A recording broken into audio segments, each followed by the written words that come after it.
districts or the organization. And what to do? I would ask you, look around and see who you don't see, and then pick up the phone and give them a call. Just ask them how they're doing. Do they need any help? What could you do to assist them? You know, a lot of people aren't comfortable with computers and Zoom and all the features that this has. I've learned a lot during this last couple of months about what you can do online. We're just finished up our president-elect training yesterday for the presidents of all our clubs.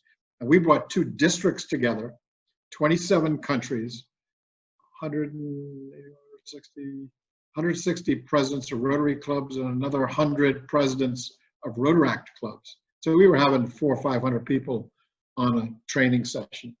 And the first night we decided we'd do breakout rooms, so they'd be in small groups, all on Zoom. You know, we were able to come onto Zoom all together and then split up into breakout rooms. And yes, there was a little chaos, okay? It was our first time, but that's okay. We worked it out and we got some training done. And many of them have said, hey, let's do this again next year. They liked it.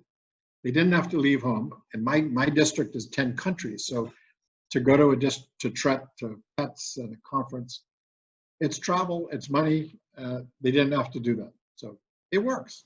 We need to learn how to adapt to that. But let me start with the foundation. Early in March, the foundation started getting a lot of requests for grants for COVID-19 projects, and they had to move quickly, which some of you who've worked with the global grants may think about. Quick isn't normally part of our vocabulary. But let me tell you, I was impressed, and I think everybody has been. Early March, they put $1 million from the World Fund into the Disaster Fund to be used for COVID-19 only, and as district projects, $25,000 each, which is the way the Disaster Fund works. Within 5 days, they'd already approved 43 grants and had spent the $1 million. If you do the math, 25,000, 1 million, 43.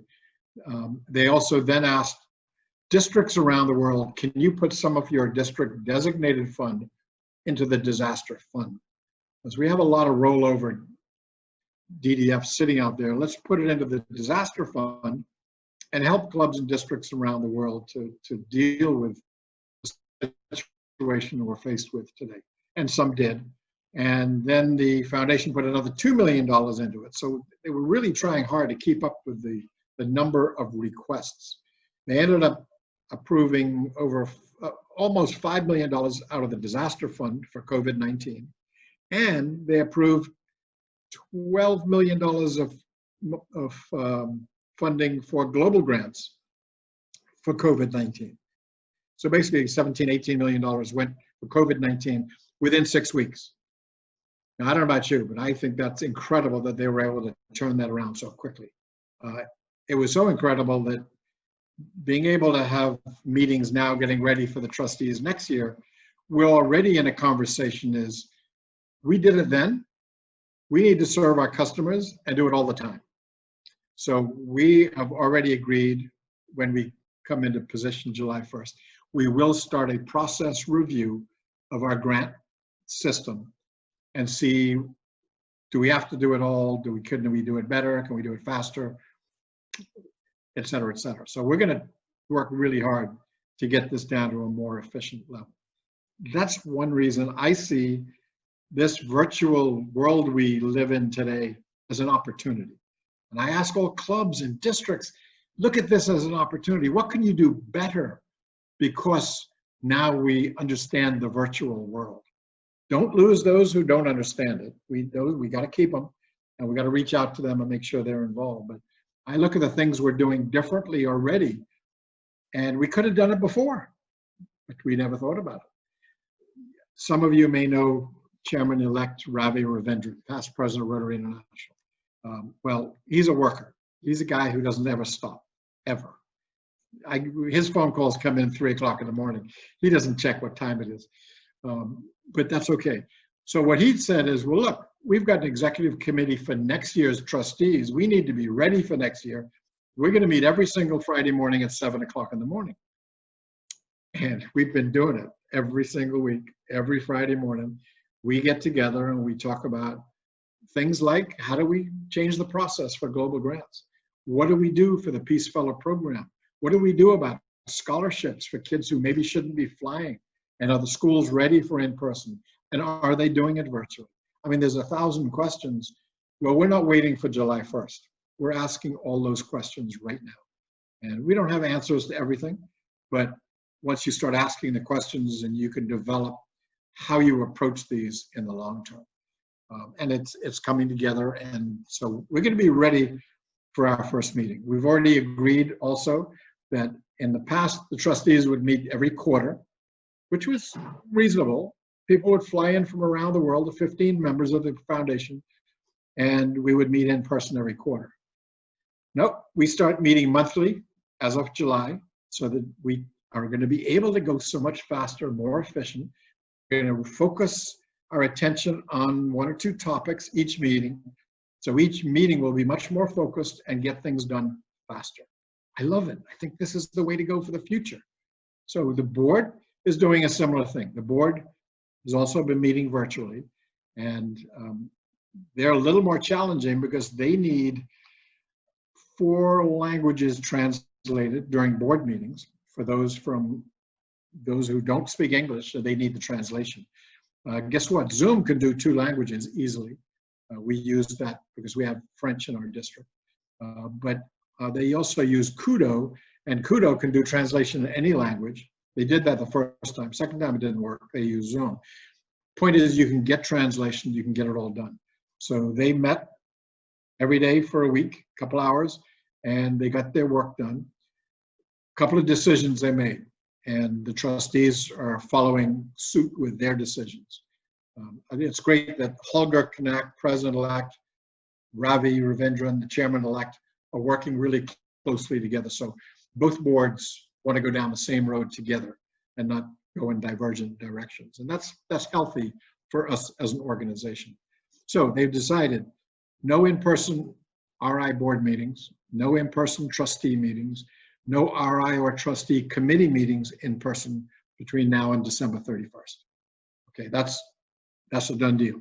And they're recommending to districts and to zones that their institutes or district conferences, they should consider doing them virtually between now and December 31st.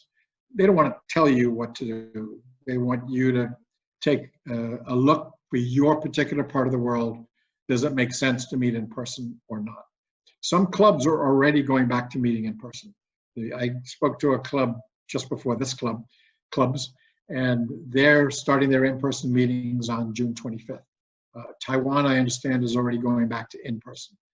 I don't know how my club does that. We don't have a room big enough to get together and still have physical distancing.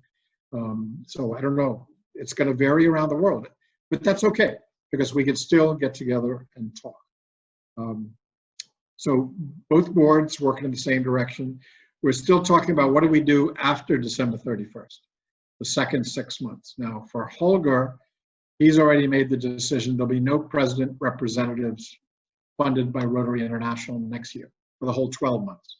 He said it's not fair not to send one to a conference in the first 6 months and then send one in the second. So he's not going to have any. Guess what? That saves a budget of $8 million for Rotary International. When the conferences happen, are you going to get the representative? Sure. Bring somebody you know who you like and be a representative. And even if you're in person, you could bring them in virtually. The technology today allows that. So that'll happen. What are we going to do with the International Assembly that trains our district governors every year? This would be our first year in Orlando from San Diego after 10 years. And this year, February, it would happen. Will we be able to travel from all countries around the world?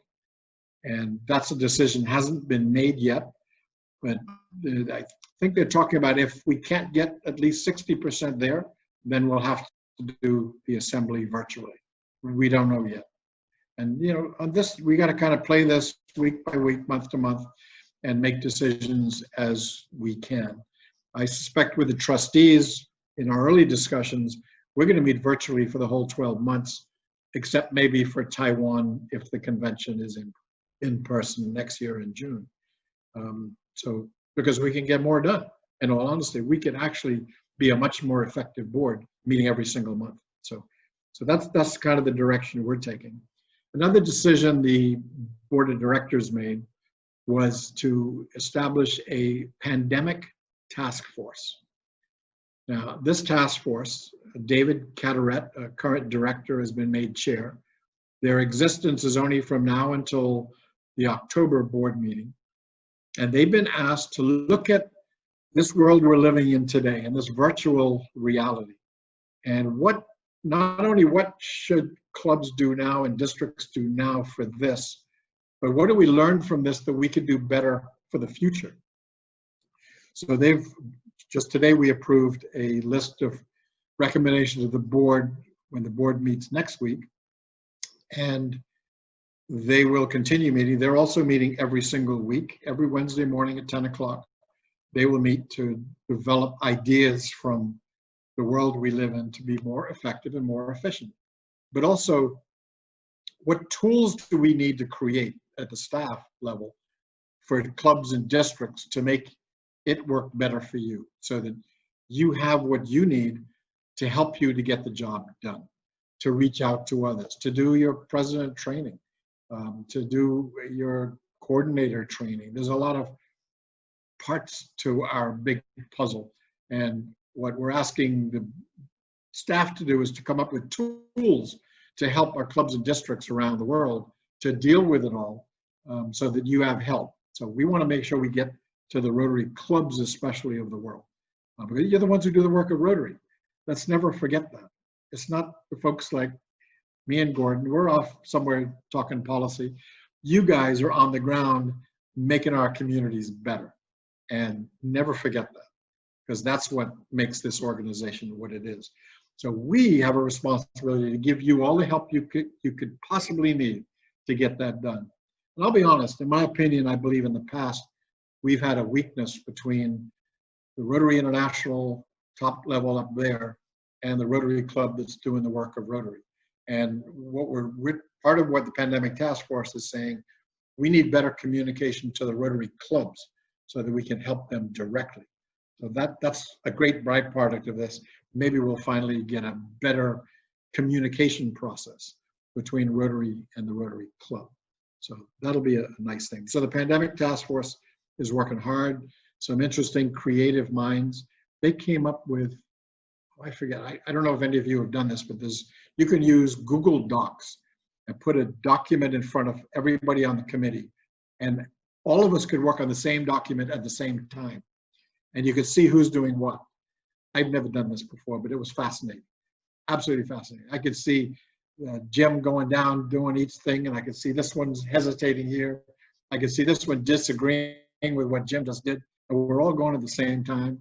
So by the end of the meeting, we accomplished what we would have done in 2 days in person. It was absolutely amazing. The possibilities are enormous, and we've got to learn them and then adapt to how do we use them. So great opportunity. Other things that are happening, our Toastmasters program. We had a contract with Toastmasters a couple of years ago. They had a lot of issues, but we finally managed to get the two organizations together. Toastmasters is known for public speaking, but they actually teach a lot of leadership in their system. They have 60 leadership modules.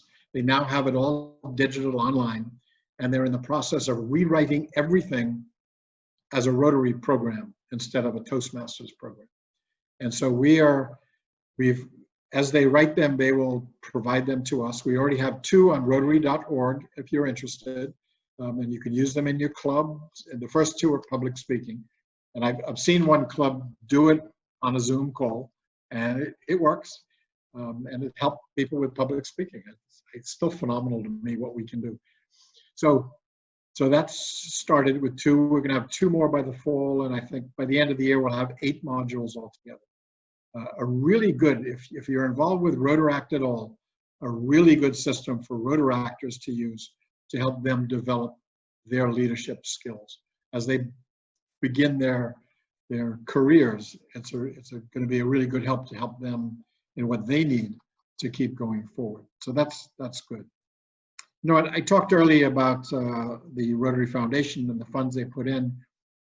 The challenge is we've had a 35% uptick in applications for global grants. That's unprecedented to have so many so fast. And they've honored and approved all they could, to the point was that they actually cleaned out the World Fund, so they have no more funds for global grants between now and July 1st. Now, keep in mind, we are financially viable. That isn't an issue. But July 1st, the new year starts, so the new World Fund amount is now available to us. On the other hand, we already have 802 applications pending, which will be considered this month and then approved quickly in July, if approved. So we already have a long list of applications. I'm sure a lot more will come in this month. The other change they've made, because of the pressure on the World Fund, and how do we get a little better at managing the World Fund when we know there's going to be a lot of stress. We may not get the kind of donations we've had in the past. So they're going to continue matching district designated funds 100%, but they're not going to match cash donations toward a global grant. So it'll be a global grant just with DDF. The cash will not be matched by the foundation because they know there's going to be great pressure on the World Fund next year. So that's a part of what we're working on as well. You know, I talked about the Pandemic Task Force and what we're doing with this. Gordon originally told you that I'm also chairman of Shaping Rotary's Future. Well, I have to tell you, what that committee is looking at is, they were given the task, if you were to start Rotary today, what would it look like? Don't try and fix anything. Don't try and make adjustments to what we don't think works, but start over again. And this committee this year I love working with them. They are just so creative and got all kind of great ideas. You got to kind of mold them a little, because we're going to go crazy too much and you'll tell us we've lost our minds. But we do have some recommendations. We're going to update the board this month, and then we'll go to the board in October. We're actually asking for a special meeting just to discuss this, because it's a major adjustment in our thinking. And I can't go into too much detail because the board needs to get it first. But I did want you to appreciate that the central concept is that we want to look more at the regionalization of Rotary International. And I mean, you have RIBI, and you've made some adjustments to RIBI, which I think are really important and progressive. We're looking at your model now and saying, could that type of model work around the world? And how do we make it work? How do we fund it? What happens to district governors in that position? How do we get more help to the Rotary clubs? As I say, they do the work of Rotary. What can we do to enhance their ability to work? So we're looking at all of those facets, and we'll probably recommend breaking the world up into maybe 40, 45 regions, and each one of those regions get a board of directors. And so that you have a board that's much closer on the ground, and we won't do it like we do with zones. A zone is defined by the number of members, pure and simple. We want to do it by culture, language, and geography, so that we put people together who are similar in nature and therefore can make similar decisions about how they operate. So that's a very exciting part of our future. And yeah, it's going to take time. This is where we go back to that cruise ship that doesn't like to turn. This is a challenge because it's some different thinking. The first time I took it to the board, I shouldn't tell you this, but the first time I took it to the board, they voted that our committee should continue, and the vote was 10-9. You know, it tells you you're not quite there yet. You got work to do, but we're continuing, and I think we'll meet some of their challenges with it when we give the final proposal. So that's really exciting. So, you know, I say all that to tell you, this organization that you're part of, Rotary International and the Rotary Foundation, is extraordinary. We are the #1 humanitarian organization in the world. Don't let anybody kid you. That's just a fact. But it is that because of you and what you do as individuals. It is because of what the Rotarians around the world do as individuals. And it's the Rotary clubs that are on the ground making a difference in their communities every single day. And I couldn't be proud. I was so fortunate to be president of Rotary last year. I got to visit 60 countries. And in every country, I visited projects that we do so I could see what we do for myself. And I wish every Rotarian could do that.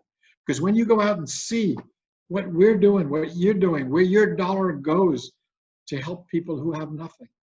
Absolutely. So I'm going to close with a story. I like stories, so forgive me. Esther and I were in Malawi, and we were visiting a school. The Rotarians took us to the school because they had done a couple of global grants, and they had put in 2 toilets and 1 well, so they had water to drink and water to wash their hands with. And they were very proud of this. And there was 4,000 students in the school and 38 teachers. Now, the mathematicians in the room appreciate that there's a whole lot of students per class. So the principal and the Rotarians were showing us around, and we saw the toilets, and they were showing us. I suddenly turned around and realized Esther had disappeared. You understand, she does that a lot to me. She'll go off in one direction while I'm doing the official stuff, and she gets the real thing. So I turn around and say, oh, wait a minute, I gotta go find my wife. So I'm walking around, I found this classroom, big classroom, probably 100 students in the classroom. Happiest kids you want to see. And Esther standing right in the middle of them. And, I mentioned they're happy because when we think about the classrooms, there's no furniture, there's no blackboard, there's going to be 1 teacher for 100 to 200 students. It's a little depressing. But I see these happy children, and Esther in the middle of that. It was just a visual I will never forget. But as I'm standing watching, this little young man comes over to me, 10 or 11 years old, and he points to my Rotary pin. He said, I know that people who wear that were the ones who put the toilets in the school and gave us water to drink. And I really appreciate that. He said, and I know that people who wear that pin from other countries in the world helped them to do that. He knew it was a global grant. And of course, it wasn't international assisted global grant. He said, I will probably never be able to leave this country and to go to those countries. But when you see them, those people who wear that pin, could you say thank you? Because we so appreciate that they've given us the hope, they've given us the belief that we can do this, they've given us an opportunity that we appreciate so much. So please say thank you to all of those who wear that pin. It's on behalf of them that I'm here today to say thank you to you. Thank you all. Thank you for having me. So good to see you. Thank you.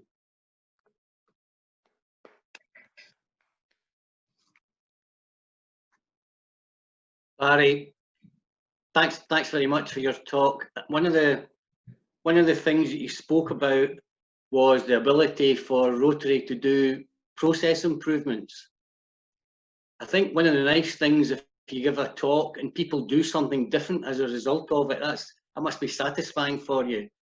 So we've changed the Q&A process for the meeting. Originally, Gordon was going to field the questions, pass them to me. I was going to call. We've changed the process in real time. So Gordon is going to watch for people who want to ask questions and direct them to you. So Gordon, over to you. Thanks very much. Can I remind people that if you've got a question, you can raise your hand graphically using your name. So, it's very difficult when we've got over 65 screens to be able to see somebody waving their hand in the air. So if anybody has a question, if they would be good enough to raise their hand, then I'll be alerted to that, and we can bring you in, and you can unmute yourself and ask Barry a question. So do we have any questions? I'm sure there are some questions out there. Please don't be shy. Barry doesn't bite, and he'll be only too happy to take a question or two. So fire away. I see Agnes Ritchie, who was one of Barry's district governors, our district governor from last year, has got her hand up. So Agnes, fire away. Yes, thank you very much, Gordon. Good evening, Barry, and it's excuse me, it's nice to see you and hear you again. And like yourself, I thoroughly enjoyed my year as district governor and enjoyed having you as my RI president. However, as I also work in health, and I'm one of the COVID leads for NHS Lothian, and I know from a hospital perspective that we are actually not just looking at the next year or the next 18 months, but we're actually looking at the next 3 years to 5 years as a strategy as to how not only will we be able to cope in this new world, but also how we're going to deal with the aftermath of COVID and what that's going to bring. It was interesting listening to you speak as to how Rotary needs to change and how we will change things going forward. But have we looked at a business plan, I suppose, for the next 3 to 5 years as to how Rotary International will be able to fulfil the obligations that we all believe in and keep that presence in the world that we have worked so hard over the years to achieve going forward? That's exactly what we're talking about right now, is what do we have to do as an organization? What do we have to change? How do we adapt? And believe me, we appreciate deeply that until there's a treatment and a vaccine that is available to all citizens, how are we going to cope with this? That's just a reality. And one of the great things is that we have a polio infrastructure. You remember it was started out as Polio Plus. We're already in talks with WHO and our other partners with polio. How do we add COVID-19 vaccine to our platform? Because we have an infrastructure that no other organizations have. So let's use that platform to get this vaccine to the 7 billion people who need it when we have it. Let's not wait till the time it comes out and wonder what to do. We're already in that process, have already started that discussion. So you're absolutely right. We have to have a plan in place. And in talking to Bill Gates, by the way, he has taken his Bill and Melinda Gates Foundation, and he's moving most of his funding into either vaccination or treatment of COVID-19. What he will not touch is his commitment to polio eradication and his partnership with Rotary International. So we continue with him, and he said that's for the long term. He's got a 3-year agreement right now, but as long as we need him, he'll be with us. So that's also already agreed to. Which reminds us we need to come up with $50 million a year, so he continues to give us $100 million. And we're 15 million short right now. So before July 1st, we've got to get another 15 million into our polio fund. But yes, to answer your question, you're exactly what Rotary Board and the trustees are talking about is, and that's why we're spending so much time meeting right now, is to what is our plan? What do the peace centers do, not only this year, but the year after and the year after that? What are scholarships? How are we going to deal with these folks who have an approved scholarship? Can they travel? If they can't, is the education going to be as good online?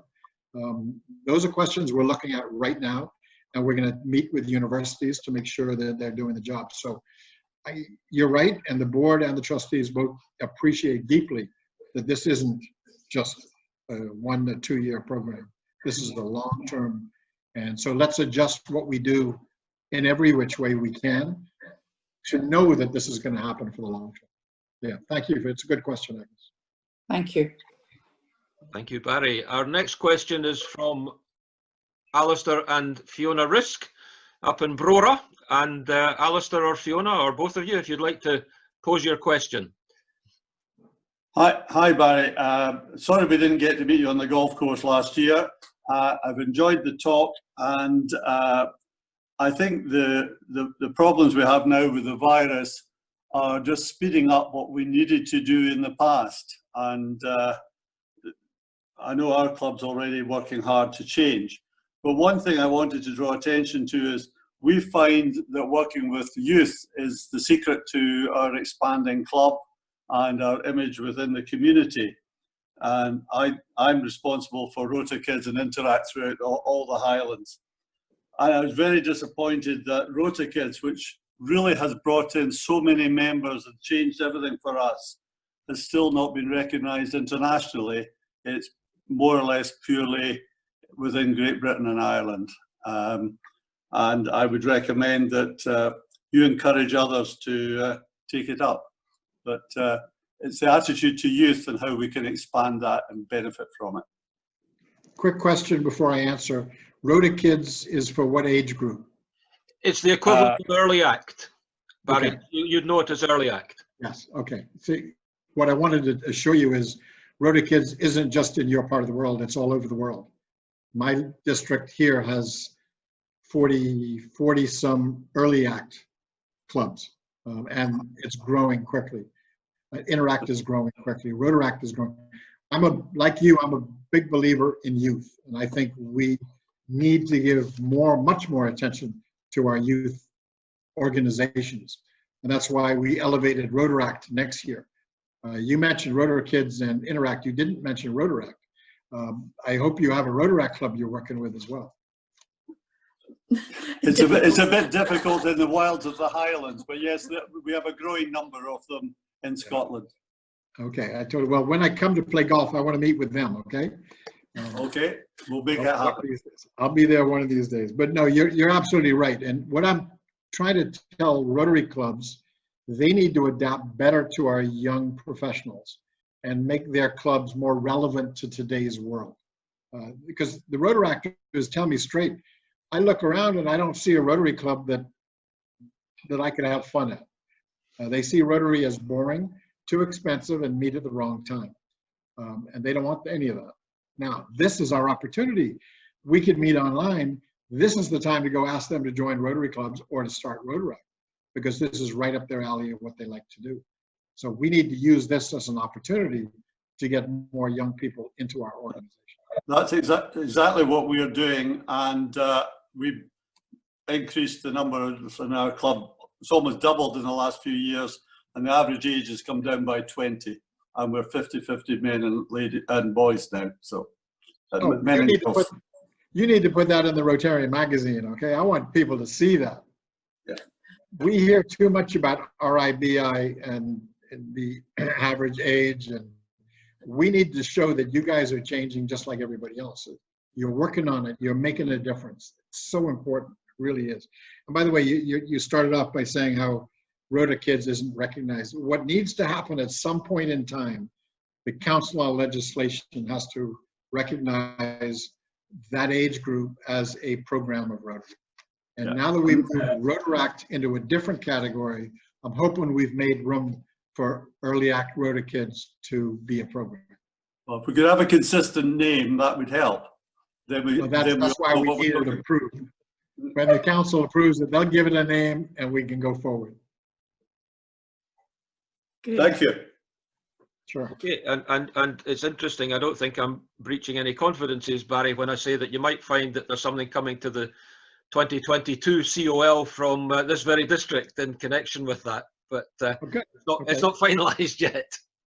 Good. I'm not seeing any other hands raised. If there's anybody who's not comfortable with the raise hands function, if you want to unmute and jump in, this is your chance. Any other questions? Gordon Newman.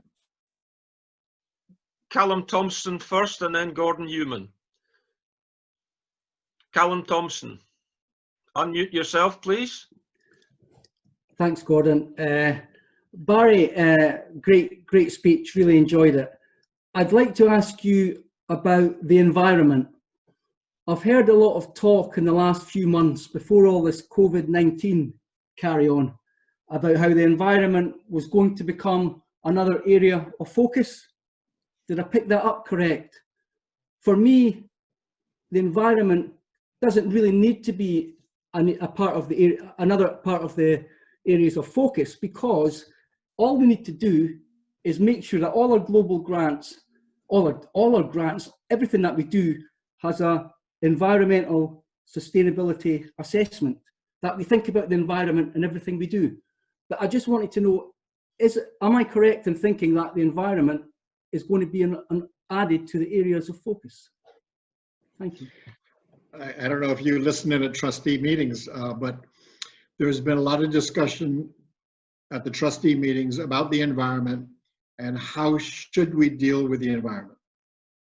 The first step was to make it easier for clubs around the world to see how the environment does fit into every one of the 6 areas of focus. That was step one, and that's already happened.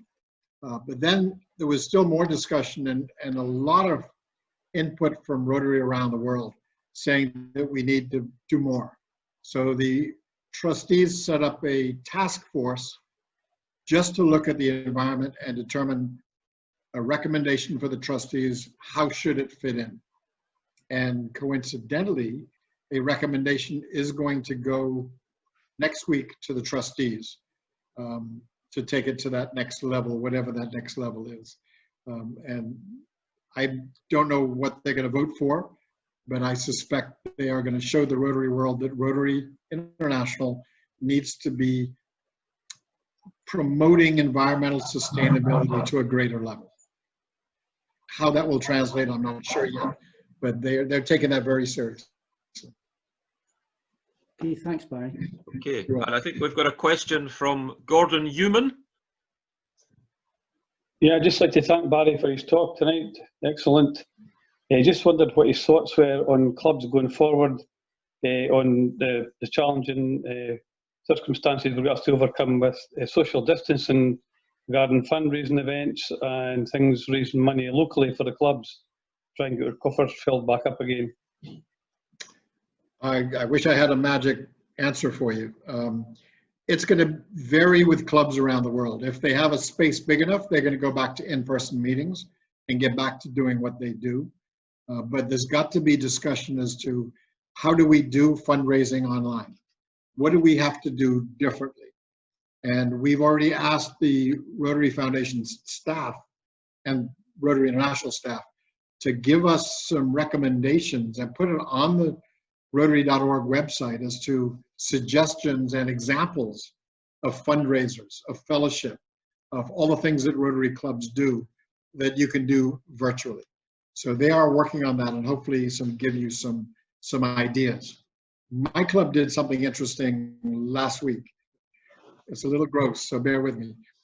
They started a challenge. They challenged all the members of the club or anybody else to do this challenge, and if you do it, you pay $20, and if you don't do it, you pay $50. So it's a fundraiser. And what the challenge is you have in front of you a raw egg, a spoonful of sugar, and a glass of your favorite adult beverage. And what you do is you swallow the egg, swallow the sugar, and then your beverage. And we've made $600 so far from people who are not about to swallow a raw egg. So, you know, we got to think a little creative, get a little crazy, and do the stuff that is different. Now, that's not going to raise the big money. My club usually raises $125,000 a year on a golf tournament. So we're talking about how do we do this? How do we go back to those same sponsors and say, look, we want you to do your same sponsorship, and we'll give you time on our virtual life to get some marketing for the monies that you donate. And we're working on that. Looks like some of them are going to do it. So, but we just got to think differently, but we will get some suggestions for clubs from the staff over the next few weeks. Excellent. Thanks